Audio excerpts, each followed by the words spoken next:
नमस्कार, स्वदेश न्यूज देख रहे हैं आप। मैं हूं आपके साथ राखी और बात करेंगे सुरक्षा पर सियासत। पंजाब में पीएम मोदी की सुरक्षा में हुई चूक और कथित तौर पर हमले की साजिश को लेकर देश भर में सियासत गर्मा गई है। बीजेपी और कांग्रेस इस मसले को लेकर आमने सामने हैं। मध्य प्रदेश भी इससे अछूता नहीं है। यहां बीजेपी इस मामले को लेकर कांग्रेस को घेर रही है, साथ ही वो पीएम की लंबी उम्र के लिए पूजा पाठ हवन यज्ञ भी करने लगी है। कुल मिलाकर कहें तो सुरक्षा पर सियासत में टकराहट है। बीजेपी कह रही है कि कांग्रेस पीएम की जान लेने का षड्यंत्र रच रही है, तो वहीं कांग्रेस का कहना है कि बीजेपी 5 राज्यों में होने जा रहे विधानसभा चुनाव के पहले सहानुभूति का खेल खेल रही है। कांग्रेस ये भी कह रही है कि आज जब कोरोना से बचाव की दुआ मांगी जानी चाहिए, तो बीजेपी पीएम की जान के खतरे को लेकर नौटंकी कर रही है। हम सुरक्षा के नाम पर हो रही इसी सियासत के बारे में चर्चा करेंगे, लेकिन उससे पहले कुछ प्रतिक्रिया हैं, वो देखते हैं। आज पूरा देश खड़ा है। आपने देखा होगा, देश के कई सुरक्षा विशेषज्ञ, देश के कई प्रबुद्ध लोग, जानी मानी हस्तियां इस घटना की कड़ी निंदा करते हुए लोग इस बात का उल्लेख कर रहे हैं। लोगों ने लिखा है कि फेडरल सिस्टम का पंजाब की सरकार ने जो अवहेलना की है, ये देश की सुरक्षा के लिए बहुत बड़ा खतरा है। कल इन्होंने महामृत्युंजय जाप किया, उसके बाद मशाल जुलूस निकाला, अब कह रहे हैं 7 दिन का कैंपेन चलाएंगे। अरे महामृत्युंजय जाप तो प्रदेश की 7.5 करोड़ जनता के लिए होना चाहिए, ताकि भगवान उनकी रक्षा करे, वो सुरक्षित रहे। क्योंकि कोरोना की दूसरी लहर में हमने 2.5 लाख से अधिक लोगों की मौतें होते देखी। तो इस समय महामृत्युंजय जाप जिनके लिए करना चाहिए, उनको छोड़ के सरकार और बीजेपी लगी महामृत्युंजय जाप मोदी जी के लिए करने, जबकि वो पंजाब की घटना है, फिरोजपुर की घटना है, झूठी घटना है, इस तरह की कोई हमले वाली बात नहीं। अब 7 दिन चुनावी प्रोपेगेंडा के तहत 5 राज्यों के चुनाव को देखते हुए नोटंकी करेंगे, जबकि कैंपेन चलाना चाहिए, कोरोना का जागरूकता अभियान, इस तरह का कैंपेन मध्य प्रदेश में आवश्यकता है। लेकिन सरकार को चिंता जनता की नहीं, शिवराज जी को चिंता अपने कुर्सी बचाने की, मोदी जी के महिमा मंडन की। प्रदेश की जनता खुली आंखों से देख रही है। देखिए, तो निश्चित तौर पर ये एक ऐसा मामला हुआ है जिस पर लगातार चर्चाएं हो रही हैं, प्रतिक्रियाएं आ रही हैं, बहुत कुछ स्पष्ट हो चुका है। उसके बाद भी ये मामला जो है वो थमता हुआ नजर नहीं आ रहा। दूसरी चीज ये भी है कि लगातार पंजाब सरकार की बात करें, वहां के सीएम की बात करें, चाहे सोनिया गांधी की बात करें, तमाम लोगों ने बहुत अपनी स्थितियां स्पष्ट करी हैं और ये कहा है कि यदि चूक हुई है, ये तमाम चीजें हुई हैं, तो वो देश के पहले प्रधानमंत्री हैं। बाद में वो किस दल से आते हैं और क्या है, ये दूसरी बात है। तो निश्चित तौर पर सुरक्षा के लिहाज से ये बड़ी जांच का विषय है। लेकिन जो और कुछ हो रहा है और सियासत के नजरिए से यदि देखा जाए, तो निश्चित तौर पर जो प्रतिक्रियाएं हैं वो सुनने में भी बहुत अजीब लग रही हैं। जिस तरीके से अभी भी आपने सुना, मैं इस चर्चा को आगे बढ़ाऊंगी। हमारे साथ दोनों मेहमान जुड़े हुए हैं। सबसे पहले आपका परिचय करा दूं। भारतीय जनता पार्टी का पक्ष रखने के लिए गुलरेज शेख जी हमारे साथ जुड़े हैं। गुलरेज जी, बहुत स्वागत चर्चा में जुड़ने के लिए। और कांग्रेस का पक्ष रखने के लिए राम पांडे जी हमारे साथ जुड़े हैं। राम पांडे जी, आपका भी बहुत स्वागत है। गुलरेज जी, चर्चा की शुरुआत आपसे करना चाहती हूँ। कहीं ना कहीं भारत स्टैंड्स विद मोदी के को लेकर एक अभियान की शुरुआत कर रहे हैं और करीब हफ्ते भर का ये एक प्रोग्राम है और उसमें बहुत सारी चीजें भारतीय जनता पार्टी कर रही है। इसकी शुरुआत भी लगभग कर चुके हैं। ठीक है, होना चाहिए और देश के प्रधानमंत्री हैं, इसलिए मैं ये बात बोल भी रही हूं। लेकिन कांग्रेस कहीं ना कहीं ये बात बोल रही है कि इस वक्त पे देश में जो स्थितियां कोविड को लेकर हैं, उनके लिए दुआएं और महामृत्युंजय हो जाता तो शायद ठीक रहता। लेकिन यहाँ पे आप उन व्यक्ति के लिए कर रहे हैं जिनके लिए कोई ऐसा कोई षड्यंत्र हमने रचा नहीं, या ऐसा हम कुछ करना नहीं चाह रहे थे और ऐसी कोई घटना भी नहीं हुई है, तो ये ठीक नहीं। देखिए रखी, ये चोर की दाढ़ी में तिनका वाली बात है। और कांग्रेस पार्टी जो है ना, अभी अपने आप को शायद प्रोटेक्ट करने की कोशिश कर रही है। इनको चाहिए था कि देश के प्रधानमंत्री हैं, प्रधानमंत्री किसी दल विशेष का नहीं होता, समूचे भारत का होता है। तो इनको चाहिए था कि खुद आगे आते, वो कहते कि नहीं ये चूक हुई है, अगली बार नहीं होना चाहिए। हम श्रीमती इंदिरा गांधी को एक बार खो चुके हैं, अगला और कोई प्रधानमंत्री भारत नहीं खोना चाहता। और फिर थोड़ा सा आप समझिए, मैं व्यूअर्स को समझाने के लिए बताना चाहूंगा कि आप उस जियोग्राफिकल लोकेशन को देखिए। वहां से कुछ ही किलोमीटर दूर थी पाकिस्तान की बॉर्डर। वहां 18 मिनट तक प्रधानमंत्री खुले में रहे। खुले में रहने का मतलब है, जो वो टोयोटा की गाड़ी में थे, वो गाड़ी नहीं थी कि जिसमें एंटी रॉकेट हो या एंटी ब्लास्ट हो, वो सब चीजें नहीं थी। और हम जानते हैं कि लंबे समय से पाकिस्तान हरकत करता रहा है कि वहां पर ड्रोन के माध्यम से वेपन्स भी आए हैं, ड्रग भी आई है, दूसरी दूसरी चीजें भी आई हैं। कुछ समय पहले ही जम्मू की जो एयरबेस थी, वहां पर ड्रोन के माध्यम से आतंकवादियों ने एक्सप्लोजिव ड्रॉप किया था। यदि सपोज करें कि प्रधानमंत्री मोदी जी के ऊपर कुछ ऐसा कुछ होता तो आज क्या हो जाता। तो बहुत अच्छी बात है कि ईश्वर की कृपा है कि वो बच गए, लेकिन एक बहुत भारी चूक थी प्रधानमंत्री जी की सुरक्षा में। और थोड़ा सा प्रोटोकॉल होता है जिसको हम ब्लू बुक कहते हैं, उसमें जो वीवीआईपी दो ही जो लोगों को डिस्क्राइब किया गया है ब्लू बुक के हिसाब से, एक भारत के राष्ट्रपति और दूसरे प्रधानमंत्री। इनकी जो भी रूट होती है उसका सैनिटाइजेशन होना कंपलसरी होता है। तो रूट का सैनिटाइजेशन क्यों नहीं हुआ था, लोग कैसे वहां पर आ गए, बहुत सारे प्रश्नवाचक चिन्ह है। उसी लोकेशन के पास में नदी में एक पाकिस्तानी नाव भी मिली है जांच एजेंसियों को। बहुत सारे अपने आप पे प्रश्नवाचक चिन्ह लगते हैं, लेकिन मुझे इस तमाम हम राजनीतिक बातें कर रहे हैं, उससे ज्यादा चिंता पंजाब की है कि पंजाब का Congress party, I am sorry to say, radicalisation कर रही है।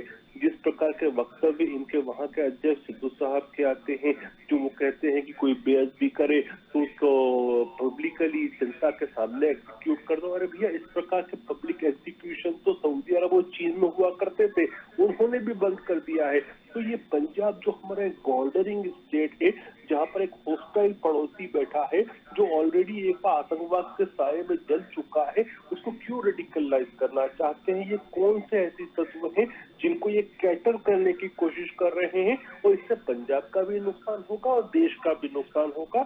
और भारतीय जनता पार्टी अपने प्रधानमंत्री को भी प्यार करती है, पंजाब को भी प्यार करती है, पंजाब की आवाम को भी प्यार करती है। इसलिए हम चाहते हैं कि निष्पक्ष जांच हो। आज ही आप देखिए कि नवजोत सिंह सिद्धू साहब ने कैसी बात की कि ये पंजाब का अपमान है। मतलब कहीं ना कहीं तो रखी ये है कि जांच के बीच में विघ्न लगाना, बाधा बनाना के षड्यंत्र लगता है। मुझे लगता है कि हो सकता है कि इसमें कोई बहुत बड़ी साजिश हो जिसको बाद में अलर्ट किया जाए। ठीक है राम पांडे जी, मुझे तो बस एक सीधा सा सवाल है, यदि बार बार ये आरोप लग रहे हैं कि कांग्रेस की ये साजिश थी, तो मुझे तो अब ये जानना है, यदि ये है और यदि ये घटनाक्रम के बाद, हालांकि ये सब जांच चल रही है, अभी सारे तथ्य और आगे आएंगे, मुझे तो ये समझ में नहीं आ रहा कि यदि ऐसा है तो यदि उनकी जान लेने की भी कोशिश थी या कुछ और करने का भी प्रयास था, तो उससे कांग्रेस को कौन सा फायदा होने वाला था? बीजेपी को फायदा था, बीजेपी की साजिश थी। आप और हम जानते हैं पूरे देश में कोरोना फैल रहा है, कोरोना संक्रमण के कारण लाखों लोग मर चुके हैं। जब कोरोना के कारण लाखों लोग मर चुके हैं तो हमारे देश के प्रधानमंत्री की 1 लाख लोगों की आपने रैली वहां क्यों आयोजित की? इसका मतलब ये है कि बीजेपी उनको कोरोना से मारना चाहती है, क्योंकि प्रधानमंत्री स्वयं कहते हैं कि भैया कोरोना से दूर बचो, सोशल डिस्टेंसिंग का पालन करो, भीड़ में मत जाओ, रोज प्रधानमंत्री कह रहे हैं। और उन्हीं प्रधानमंत्री को मारने के लिए बीजेपी ने वहां 1 लाख लोगों के लिए भेज दिया। तो ये तो बीजेपी मारना चाह रही है। तो देखिए, इनका मुंह बंद कराइए। देखिए, फिर ये बोलते हैं कि इनको तमीज नहीं है बात करने का। मुझे बात कंप्लीट करने दीजिए। और फायदा बीजेपी को होगा क्योंकि पीछे अमित शाह है, नड्डा है, गडकरी है। कांग्रेस को क्या फायदा होगा? ये चले जाएंगे तो इनके पास तो 25 है, किसी को भी प्रधानमंत्री बना देंगे। इनके जाने से कांग्रेस को कुछ नहीं होना है। और फिर आप जा रहे थे तो पहले पंजाब में इन्फॉर्म करते कि भाई हमने अपना प्लान कैंसिल कर दिया है, हेलीकॉप्टर कैंसिल कर दिया है, बाई रोड आएंगे। आपने कोई सूचना नहीं दी। ठीक है, चलो बाई रोड आप जा रहे हैं, तो रास्ते में कौन थे? आपके देश की जनता थी, आपके देश के अन्नदाता थे, आपके देश के किसान थे, हमारे देश के पंजाबी भाई थे। आप जाते, उनके बीच में जाते, गाड़ी रोकते, बात करते। क्यों नहीं किया आपने उनसे बात? उनको समझाते, उनकी समस्याएं सुनते, उसका निराकरण करते। वो किसान यही तो कह रहे हैं कि हमारे ऊपर जिन्होंने गाड़ी चढ़ा दी, जिसने हमें मार दिया है, उस गृह राज्य मंत्री को हटाओ। किसान यही तो कह रहे थे वो कि भाई आपने वादा किया था एमएसपी पर हम कमेटी बनाएंगे, तो उस एमएसपी पर कमेटी क्यों नहीं बनी? जबकि प्रधानमंत्री ने घोषणा कर दी थी। प्रधानमंत्री ने जब कहा था कि 700 किसान जो शहीद हो चुके हैं तो उनको मुआवजा मिलना चाहिए, तो वो उनको रोक देते कि ठीक भाई ये मुआवजा भी मिलेगा, शहीद का दर्जा भी मिलेगा, एमएसपी भी लागू होगी और वो उसको टैनी को अभी हम बर्खास्त करते हैं। और ये इनका काफिला कोई पहली बार नहीं रुका है, इसके पहले भी 4 बार रुक चुका है। बनारस में भी रोका था, तो बनारस में तो प्रधानमंत्री ने नहीं कहा कि योगी जी मैं तो बच गया, जिंदा बच गया, नहीं तो मेरी जान चली गई होती। ये 4थी बार हुआ है। प्रधानमंत्री जी के मुंह से ऐसे हल्के शब्द अच्छे लगते हैं कि चन्नी में जिंदा बच गया। आप परसों से डिबेट चल रही है। मैं तो पत्रकारों से कहूंगा कि मोदी जी से जाके सीधा उनकी प्रेस कॉन्फ्रेंस करें ना, दूध का दूध पानी हो जाएगा। चन्नी जी पत्रकारों के रोज सवाल दे रहे हैं, अपनी गाड़ी में बिठाकर इंटरव्यू दे रहे हैं, कांग्रेस के नेता इंटरव्यू दे रहे हैं। भाई प्रधानमंत्री को क्यों शर्म आती है पत्रकारों से मिलने? क्या मीडिया और पत्रकार इस देश के नागरिक नहीं है? 7 साल से वो उनका अपमान कर रहे हैं। एक पत्रकार को प्रेस कॉन्फ्रेंस ले ले मीडिया, जबकि उनकी इतनी तारीफ करता है, उसके बावजूद भी वो मीडिया की कोई इज्जत नहीं करते हैं। और पंजाब सरकार ने तो इंक्वायरी भी शुरू कर दी है। ये भी कह दिया है कि सुप्रीम कोर्ट के जज की निगरानी में आप जांच करा लीजिए। आपकी एसपीजी वहां थी, ये पंजाब की बात कर रहे हैं, पंजाब से पाकिस्तान की। पाकिस्तान तो ये से तो इनके शॉल और साड़ी के संबंध है, वहां तो ये बगैर बुलाए जाते हैं। पाकिस्तान के ऊपर तो सबसे ज्यादा इनको विश्वास है और उस पाकिस्तान से डर रहे हैं। और इनको पता नहीं है कि पाकिस्तान बॉर्डर से 50 किलोमीटर अंदर का एरिया बीएसएफ के अंडर में आता है और ये मोदी सरकार नहीं किया है। पहले 15 किलोमीटर था, मोदी सरकार ने 50 किलोमीटर किया है। जब वो एरिया 50 किलोमीटर के अंडर में, तो बीएसएफ के अंडर में। बीएसएफ किसके अंडर में? गृह मंत्रालय के अंडर में। गृह मंत्री कौन है? अमित शाह। तो ये अमित शाह जी मारना चाहते थे, गृह मंत्रालय मारना चाहता था। कौन मारना चाहता था? ये तो अमित शाह का इस्तीफा लेना चाहिए, गृह मंत्री का इस्तीफा लेना चाहिए, उन पर कार्रवाई होनी चाहिए। और जो राज्य की पुलिस होती है वो एसपीजी के आदेशों पर चलती है, जो एसपीजी कहता है वही करती है। अच्छा राम पांडे जी बताइए कि जी 2 एसपी, जी हमने 2 एसपी सस्पेंड कर दिए। पंजाब में जहां ये घटना हुई है 2 आईपीएस अधिकारी तुरंत सस्पेंड कर दिए। आपने बताइए किस अधिकारी पर बात की, किस अधिकारी को सस्पेंड किया? और डर किससे? निहत्थे के साथ।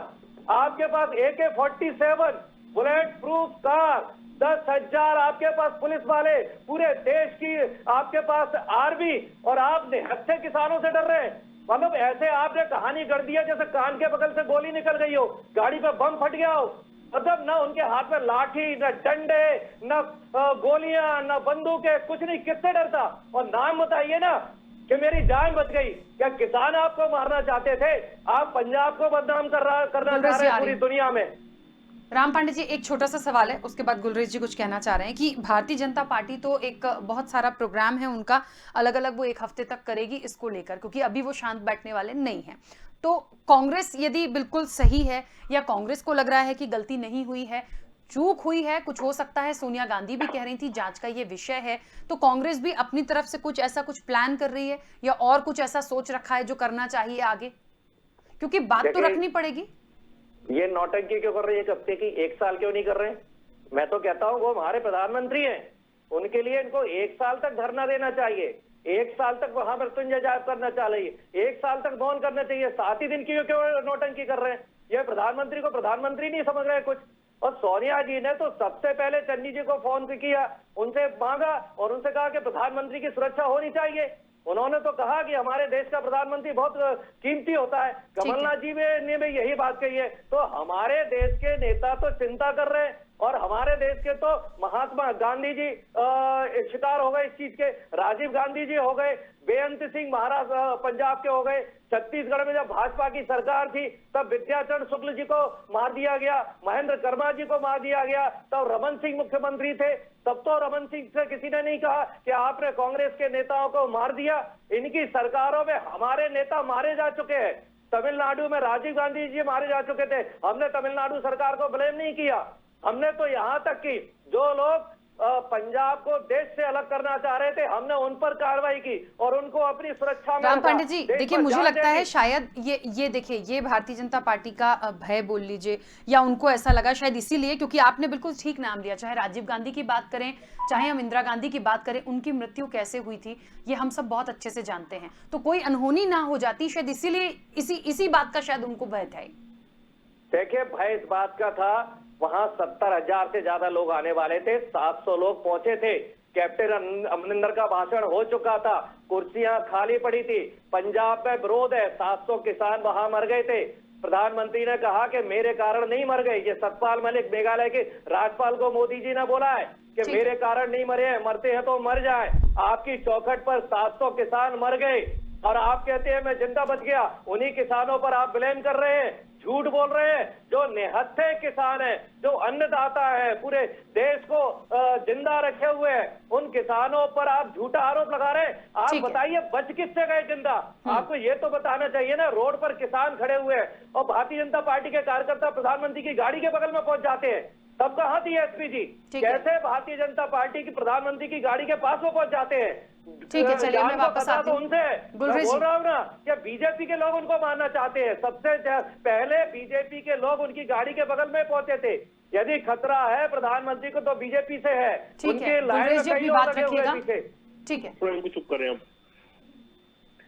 देखिए, जो ये बातें की हमारे मित्र ने, ये कितनी हास्यात्मक बातें हैं और हास्यात्मक से ज्यादा चीजों को घुमाने वाली बातें हैं, ताकि हम मेन मुद्दों पर क्रक्स पर बात नहीं कर पाए।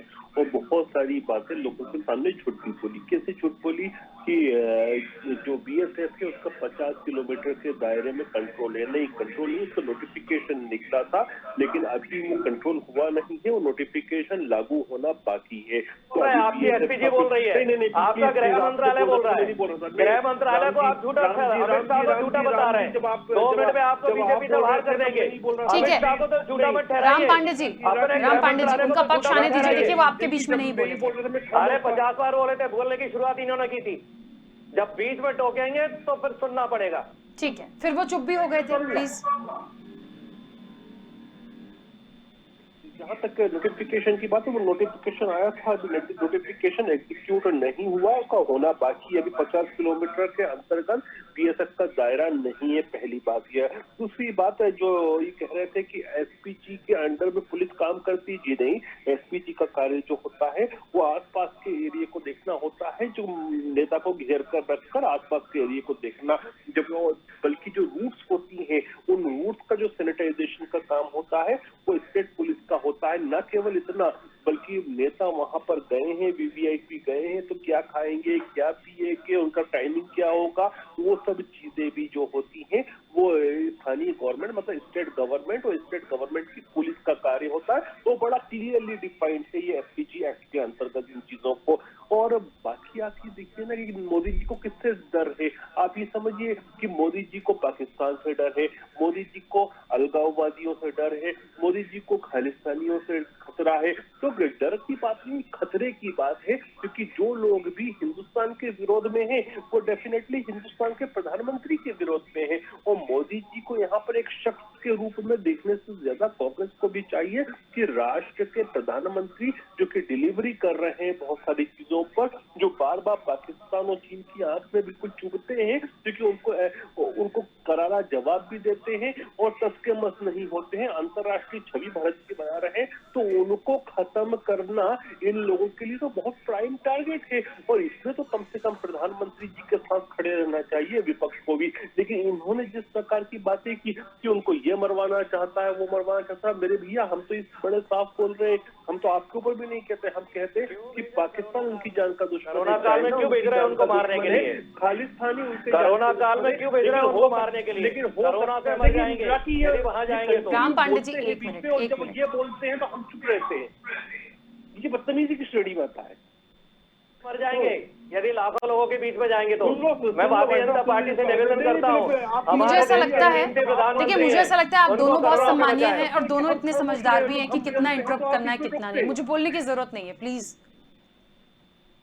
तो इनको भी ये बात माननी चाहिए कि पाकिस्तान हुआ, चाइना हुआ, दूसरे जो चरमपंथी हैं जो भारत से अलग करना चाहते हैं, चाहे वो कश्मीर को अलग करना चाहते हो, चाहे वो खालिस्तान के नाम पर पंजाब को अलग करना चाहते हो, तो भारत के प्रधानमंत्री की जान के दुश्मन है। और हो सकता है कि आपकी एजेंसियां जो स्टेट की हैं उससे भी कुछ इनका इम्पैक्ट हो गया हो। हम नहीं बोल सकते इस चीज को कि इंदिरा गांधी को जिन लोगों ने मारा था वो भी एजेंसी के अंदर ही काम करने वाले सरकारी लोग थे। तो आप क्यों सुन बना रहे हैं? आप क्यों आपका जो वहाँ के पंजाब के कांग्रेस अध्यक्ष नवजोत सिंह सिद्धू वो बीच में बाधा का काम कर रहे हैं कि ये तो पंजाब का अपमान हो गया। भैया, पंजाब की सरकार के ऊपर सिक्योरिटी का प्रश्न उठाना कैसे पंजाब का अपमान हो सकता है?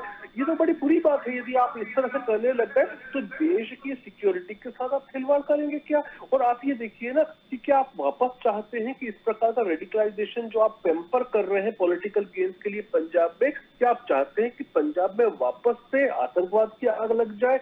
पंजाब को हम चाहते हैं कि प्रॉस्परस स्टेट हो, लेकिन अनफॉर्चुनेटली आपकी जो राजनीति है वो वहां पर उन्हीं शख्सों को, उन्हीं एलिमेंट्स को कैटर कर रही है जो कि रेडिकलाइजेशन का फेवर करते हैं। आपने अभी नहीं देखा कि आपके एक भी नेता ने आपकी ये नहीं कहा कि जो लिंचिंग्स हुई बेअदबी के नाम पे, हम मानते हैं बेअदबी बहुत गलत है, लेकिन वो लिंचिंग करके किसी का हाथ काट दिया, किसी का पैर काट दिया, किसी को मार मार के मार डाला, उसका आप लोगों ने विरोध नहीं किया, बल्कि आपने एक तरह से आपके प्रदेश अध्यक्ष ने उसका समर्थन किया जब ये कहा उन्होंने मंच पे से कि ऐसे लोगों को जनता के सामने सजाए मौत देनी चाहिए। तो आप पंजाब को किस तरफ ले जाना चाहते हैं, इस देश को किस तरफ ले जाना चाहते हैं? केवल अपने छोटे से वोट बैंक को कटर करने के लिए जो रेडिकलाइज्ड हो चुका है। ठीक है, राम पांडे जी अब अपनी बात रखिए। देखिए, कितना देश का दुर्भाग्य है कि हमारे देश के प्रधानमंत्री हमारे निहत्थे अन्नदाताओं पर आरोप लगा रहे हैं कि ये मेरी हत्या करना चाहते हैं। रास्ते में निहत्थे थे, प्रधानमंत्री के पास AK-47 थी, एक नहीं सैकड़ों हजारों थी, और उन किसानों के रास्ते में रामलीला मैदान में जाना चाहते थे वो किसान, रोक दिया गया। भाई, आपने उनको रामलीला मैदान में क्यों नहीं बैठने दिया? आपको तो 15 मिनट में दर्द होने लगा, 15 मिनट में आप तड़प गए। वो 15 महीने बैठे थे दिल्ली में, 15 महीने सर्दी, गर्मी, बारिश, आपने उनकी बिजली काट दी, आपने उनके खाने पीने के प्रबंध को रोक दिया गया, आपने उनके रास्ते में कीलें गाड़ दी, आपने वहां लोकल जनता को भड़काया। अच्छा राम पांडे जी, को लड़ाने का प्रयास किया। एक सवाल और आ रहा है पर आप उन किसानों पर आरोप लगा रहे हैं। राम पांडे जी, एक सवाल और आ रहा है चाहिए कि किसान मेरी हत्या कर देंगे। राम पांडे जी, यदि कृषि कानून बिल वापस हो गया था, सब लोगों ने ये कह दिया था कि हम अपने घर लौट जाएंगे। हाँ, ये बात जरूर थी कि यदि कुछ गलत हुआ तो वापस लौटने में उन्हें देर नहीं लगेगी, ये बात जरूर थी। बट अभी तो ऐसी कोई चीज नहीं हुई थी इस कानून वापसी के बाद से कि उन लोगों को वहां इंतजार करना पड़ता कि यहाँ से निकलेंगे तो हम उन पर अटैक करें, तमाम चीजें। ये भी एक सवाल आ रहा है बार बार। देखिए, उनके ऊपर गाड़ी चला दी गई, उनके लोग मार दिए गए। ठीक है, पहले क्या कहा था कि टैनी का बेटा उसमें दोषी नहीं है, बाद में टैनी का बेटा दोषी पाया गया। फिर जब सुप्रीम कोर्ट ने कहा कि गृह मंत्री पर भी कार्रवाई होनी चाहिए, तो गृह मंत्री को क्यों नहीं बर्खास्त किया जा रहा है? टैनी को क्यों? प्रधानमंत्री एक हत्या के आरोप पे षड्यंत्र है जिसका, उसको अपने साथ में बिठाकर घूमते हैं, अपनी गाड़ी में बिठाकर घूमते हैं, उसके साथ मीटिंग करते हैं। जो किसानों की हत्या कर रहा है उसके साथ आप मीटिंग करते हैं, उसको आप बर्खास्त नहीं करते हैं, और निहत्थे किसानों पर आप आरोप लगाते हैं कि हमें इससे जान को खतरा है। कितना उन्होंने घटिया बयान दिया है। मैं आप बार बार बोल रहा हूं कि मोदी जी में यदि दम है तो वो पत्रकारों को जवाब दे, प्रेस कॉन्फ्रेंस लें, और इतना डरपोक प्रधानमंत्री हिंदुस्तान को नहीं चाहिए जो निहत्थे किसानों से डर जाए। हमें चीन से लड़ना है, हमें पाकिस्तान से लड़ना है, हमें अमेरिका से लड़ना है, हमें पूरी दुनिया से लड़ना है, और एक ऐसा डरपोक प्रधानमंत्री जो, ठीक है, मुझे लगता है राम पांडे जी एक लाइन होती है मर्यादा की, वो मत करें आप। जी, मैं ये बोल रहा हूँ, हमारे प्रधानमंत्री को मजबूत होना चाहिए जो चीन, पाकिस्तान, अमेरिका से लड़ सके। निहत्थे किसानों से डरने वाला डरपोक प्रधानमंत्री नहीं चाहिए देश को। देखिए, मुझे ऐसा लगता है प्रधानमंत्री के मुझे लगता है हो, डरपोक प्रधानमंत्री नहीं चाहिए जो देश की जनता पर झूठा आरोप लगाता हो, अन्नदाता पर झूठा आरोप लगाता हो। प्लीज एक एक करके बात करिए। देखिए, ये महत्वपूर्ण चर्चा है, इस तरह से बात मत करिए प्लीज। प्रधानमंत्री हमें नहीं चाहिए, ऐसे प्रधानमंत्री को तो इस्तीफा स्वयं देना चाहिए। ठीक है, तो निहत्थे किसानों से डरता हो। राम पांडे जी, ठीक है, एक मिनट। मैदान में हटाओ यार, आप उनको जान से मार के हटाने की कोशिश कर रहे हो क्या? मोदी को, तो मोदी को हटाना है तो चुनावी मैदान से हटाओ ना। हटाना चाहते हो आप लोग? आपकी बातों में पूरा टाइम लग रहा है। क्या चाहते हो कि प्रधानमंत्री हो जाए, एग्जीक्यूट हो जाए? कई नेता मर आप नहीं चाहते हो? इसलिए मोदी जी की रैलियां आप करवा रहे हो। मोदी जी की रैलियां आप जागरूक करवा रहे हो, जिससे इनको कोरोना हो जाए और कोरोना के कारण ये ऊपर चले जाए। कांग्रेस चाहती क्या आप आखिरकार? मोदी जी को पता नहीं, मुझे मैं किसी से बात नहीं कर रहा हूँ, ये जिस तरह की बातें हो रही हैं, देख रही हूँ, उनको बोल रहा हूँ कि देख लो, ये है कांग्रेस का असली चेहरा। ये चाहते हैं कि मोदी नहीं रहे, ये चाहते हैं कि मोदी खत्म हो जाए, ये इनकी मंशा है मोदी के प्रति। क्योंकि मोदी आपके लिए काम कर रहे हैं, क्योंकि मोदी आपको गरीबों को घर देते हैं, मोदी गरीबों को। चलिए, मुझे ऐसा लगता है कि राजनीति में आप किसी एक व्यक्ति, देश के प्रधानमंत्री हो, कोई भी हो, कोई दिग्गज हो, किसी की जान चली जाए, इस तरह की बातें मुझे नहीं लगता इस चर्चा में होनी चाहिए। मुझे ये बिल्कुल भी, मुझे बीच में इस चर्चा को विराम देना होगा, समय की भी सीमा है। आप दोनों मेहमानों का बहुत शुक्रिया इस चर्चा में जुड़ने के लिए। देखिए, निश्चित तौर पर देश के प्रधानमंत्री हैं, आपको मानना होगा, आपको सम्मान देना होगा। अब एक तरफ बार बार ये तमाम चीजें कह देंगे आपकी, भारतीय जनता पार्टी खुद उनकी जान लेने की कोशिश कर रही थी, इतनी बड़ी भीड़ में क्यों भेज रहे हैं आप कोविड में। दूसरी बात, कांग्रेस ने ये भी कह दी कि वहां कोई जुटा ही नहीं था। देखिए, इस तरह की बातें नहीं है। बात ये थी, ये जांच का विषय है, चूक हुई है, गलत हुआ है, कौन लोग थे, कहां से आ गए। कुछ बड़ी घटना हो जाती तो फिर जिम्मेदार कौन होता। एसपीजी यदि मान लीजिए थोड़ी सी भी चूक होती और एसपीजी फायर कर देती तो कितने लोग मारे जाते उस पुल पर जो थे। तो निश्चित तौर पर ये जांच का विषय है, क्या हुआ है। इस तरह की राजनीति तो कम से कम ना करें, वो कोई भी होता। आज देश के प्रधानमंत्री की बात हो रही, निश्चित तौर पर ये बात है, लेकिन कोई भी दिग्गज हो, कोई भी व्यक्ति है, उसकी जान चली जाए या उसकी जान की साजिश है, राजनीति में इतने स्तर, नीचे स्तर तक तो मुझे लगता है नहीं गिरना चाहिए। बहरहाल इस चर्चा में इतना ही। बने रहिए स्वदेश न्यूज के साथ। सबसे पहले देश।